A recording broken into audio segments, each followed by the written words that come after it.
Hello mga kababayan, magandang buhay. Welcome po sa aking YouTube channel, Annalisa Reality Vlog.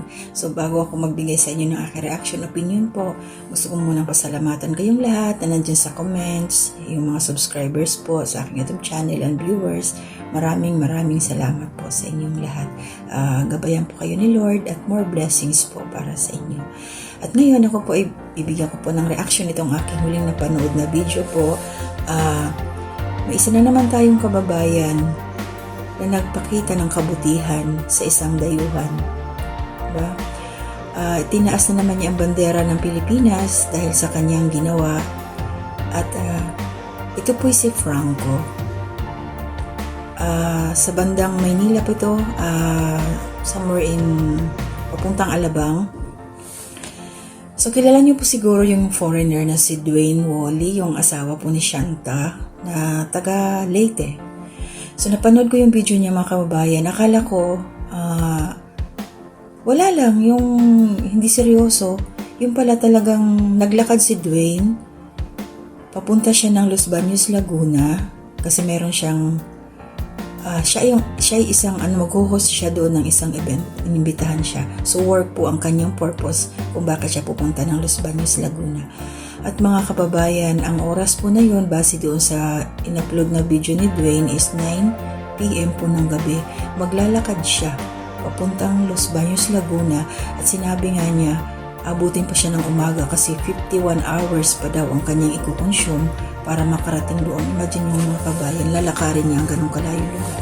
So meron naman siyang pera, nasa 400 plus, pero syempre tinitipid niya at ikunento niya doon parang siguro sa atin parang ang hirap paniwalaan na isang foreigner mawawalan ng pera, diba? Ang hirap paniwalaan ng ganun, pero dumating talaga sila sa point na nahirapan. Sinabi niya yung rason kung bakit sila ngayon hirap sa pera kasi nga napanood ko nga yun dati na pumunta sila sa Cebu. Ito sila Dwayne, si Shanta kasama yung mama niya para magpagamot kasi meron palang cancer yung mama ni Shanta. So ito si Dwayne ang gumastos lahat sa pagpapagamot ng mama ni Shanta. Kaya sabi nga niya, wala daw siyang cash na 500,000. Ang ginawa niya ng utang. So binabayaran pa niya ito ngayon at sabi nga niya doon sa kanyang video, meron pa siyang 1 year para makumpleto yung pagbabayad niya. So inuhulugan niya yung inutang para may pagamot yung mama ni Shanta. So biruin niyo ang mga kababayan, isang foreigner na ang swerte ni Shanta kasi hindi siya pinabayaan ng asawa niya, pati yung magulang niya. Siguro kung mapapanood to ni Shanta, yung video ng asawa niya, maiiyak siya sa awa. Kasi isipin yung gabi mga kababayan, maglalakad ka mag-isa lang sa sobrang layo. At pasalamat tayo kasi meron tayong isang kababayan sa katauhan ni Franco na nag-offer ng rides kay Dwayne. Nakasalubong lang niya ito. Patawid ito sila Franco, pero kasama niya siguro yung misis niya kasi may dala siyang backpack na kulay pink. Kasi nung sinabi niya na ihahatid niya muna, nag-oo yung si ate girl. Sorry, hindi ko alam yung kung sino, hindi naman na kasi naipakilala doon. So nung sinabi ni Franco, parang nakilala niya kasi si Dwayne. So ayun, ito ang galing din na ang galing ni Dwayne kasi hindi niya inilihim yung sitwasyon niya na wala siyang pera. Siya daw yung pobreng kano, sabi niya. Siya yung pobreng kano. Kasi mga kabayan, meron tayong kasabihan na maitatago natin yung yaman, hindi ang kahirapan. Diba? Hindi mo talaga maididinay na nahihirapan ka. So, maganda yung ginawa ni Dwayne kasi nagpakatotoo siya na talagang may pera nga siya pero kunti lang, hindi sapat. At sa kabutihan na ni Franco, nag-offer ito na ihatid na nga siya doon sa Los Baños, pero ang ginawa ni Dwayne hindi diretso doon mismo sa kanyang sadya na lugar kasi malayo pa. So nagpababa lang siya sa pinakamalapit na. So nabawasan po yung 51 hours na lalakarin ni Dwayne. Naglakad nung pagkahatid po sa kanya doon sa Laguna na area, naglakad pa siya ng 2 hours pero mas malapit na. Mas malapit-lapit na. So malaking pasasalamat niya. Shoutout sa iyo kabayan Franco. Binigyan mo pa ng pagkain si Dwayne, pinakain mo pa siya.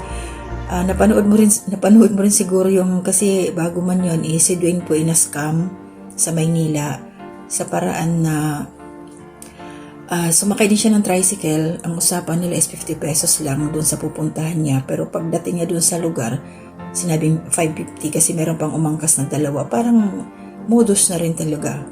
So, nakabawi tayo. May nanloko sa kanya nung nakaraang mga araw, nakabawi tayo kay Franco. Dahil nga nagmagandang loob siya na tulungan si Dwayne ihatid doon sa Laguna. So, sana ngayon Dwayne, okay ka na. Abutan pa siya ng pera mga kababayan. Pagbaba ni Dwayne, abutan pa siya ng 200 pesos ni Franco, pero hindi na tinanggap ni Dwayne kasi nga nahiya na siya. May pera pa naman at saka susweldo naman siya pagkatapos ng event. Diba? Ito si Franco, palawakin natin mga kabayan, i-share natin yung kanyang video. Panoorin niyo po kay Dwayne Wally, nandoon po yung buong video po para ito kasi si Franco kailangan mas marami pang blessing ang darating sa iyo kababayan kasi sa ginawa mo sa isang foreigner na tinulungan mo siya, inatid mo. Ayaw nga sana ni Dwayne kasi nga mahal nga daw ang gasolina. Sabi naman nitong Franco na okay lang, ipupuntang naman niya.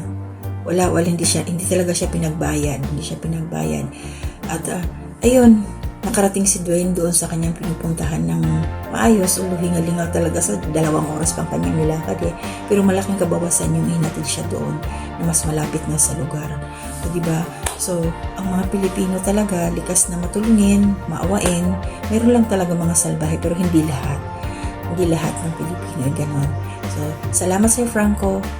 Clap. Tinaas mo yung bandera nating mga Pilipino kung gaano tayo ka-hospitable. Pinatunayan mo yung kung gaano tayo ka matulungin. At pag napanood mo po yung video ni Franco, ay share niyo po para sana makarating kay Idol Rafi para may mabigyan naman siya ng konting appreciation lang, di ba? Kasi bihira yung gano'n na may tutulong sa isang banyaga kasi usually pag alam nilang foreigner, mapera talaga peperahan pa mahal pa kung sisingilin sa pamasahe. Pero ibang klase ito si Franco. So maraming salamat sa iyo kabayan. Maraming blessing ang darating sa buhay mo. Darating yan sa tamang panahon. Patuloy mo lang yung kabaitan ng puso mo, kabutihan ng loob mo na tumutulong ka sa kung sino man ang nangangailangan. So nandiyan si Lord para siya na ang bahala sa iyo. Magprotekta at magbigay ng iyong mga pangangailangan.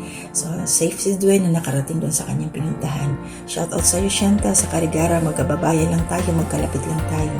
Sana magkita tayo pag ako nakabakasyon na. Ingat kayo dyan. Pagpalain kayo ni Lord. Thank you ulit sa iyo, Franco, kasi tulungan mo si Dwayne na isang foreigner sa ating bansa. Hindi mo siya pinabayaan at hindi ka naningil. So maraming salamat. Marami ka pang makukuhang biyaya. Ayan. Salamat sa iyo, sa iyong pamilya. Mag-ingat po kayong lahat. Babay po. Hanggang dito na muna.